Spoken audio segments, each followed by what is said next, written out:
راز حقیقت میں خوش آمدید شہر بغداد کا قیام اور اس کے ارتقائی مراحل۔ وہ ایک چھوٹی سی بستی تھی۔ یہ بستی خراسان کی سڑک پر دریا کے کنارے ایک ایسے زرخیز میدان میں واقع تھی جہاں مختلف راستے آ کر ملتے تھے۔ یہ راستے آئے دن سفر کرنے والے ان قافلوں سے خوب واقف تھے جو اصفہان، خراسان اور نہ جانے کہاں کہاں سے سامان لے کر آتے تھے۔ ہر مہینے یہاں میلے لگتے اور جشن کا سماں ہوتا۔ بستی ڈلتے ہوئے سورج کی روشنی میں نہائی ہوئی تھی۔ اچانک ایک جانب سے ایک شاندار قافلہ آ کر رکا۔ قافلے میں مضبوط جسم والے گھوڑے تھے جن پر چاق و چوبند محافظ سوار تھے۔ قافلے کے رکھ رکھاؤ کو دیکھ کر اندازہ ہوتا تھا کہ کسی بڑے فرما روا کی آمد ہے۔ جلد ہی اس مقام پر خیموں کی تنابیں تن گئی، گھوڑوں کو کھول کر چرنے کے لیے چھوڑ دیا گیا اور کھانا پکانے کے لیے الاؤ روشن ہو گئے۔ قافلے کے شرکاء نے نماز عصر ادا کی۔ تھوڑی دیر میں تھکا ہارا سورج دور افق کے پار جا چھپا اور چار سو تاریکی نے ڈیرے ڈال لیے۔ فضا میں لطیف سی ہنکی رچ بس گئی۔ خیموں سے بلند ہونے والا گفتگو کا ہلکا ہلکا سا شور رفتہ رفتہ معدوم ہو گیا اور تھکے ہارے قافلے والے میٹھی نیند سو گئے۔ رات رخصت ہوتے ہوئے اپنے ساتھ تاریکی کو سمیٹ کر لے گئی اور دن اپنی آغوش میں اجالا لے کر اس بستی میں بھی آ پہنچا۔ قافلے والے بیدار ہو گئے۔ خیموں میں چہل پہل شروع ہو گئی۔ قافلے کا سردار ہلکے رخساروں والا ایک دبلا پتلا شخص تھا۔ اس شخص نے اپنے ساتھیوں سے کہا، یہاں مجھے اس قدر سہانی نیند آئی ہے کہ میں بیان نہیں کر سکتا۔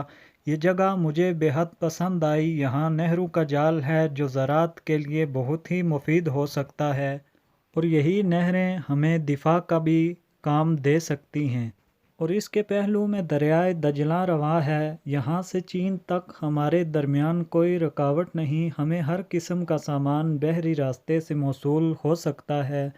دریائے فرات بھی قریب ہی واقع ہے۔ اس کے ذریعے شام، مصر، رقہ، شمالی افریقہ اور ارد گرد کے علاقوں سے ہر قسم کی پیداوار ہمیں موصول ہو سکتی ہے۔ ہمیں اسی علاقے کو اپنا دارالخلافہ بنانا چاہیے۔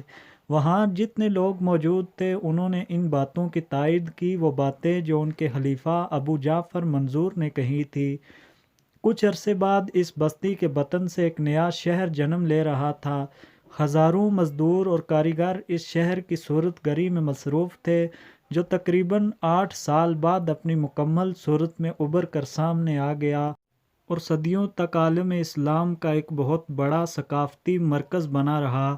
یہ شہر، عظیم شہر بغداد ہے جس کی تعمیر کا سہرا دوسرے عباسی خلیفہ ابو جعفر منصور کے سر ہے۔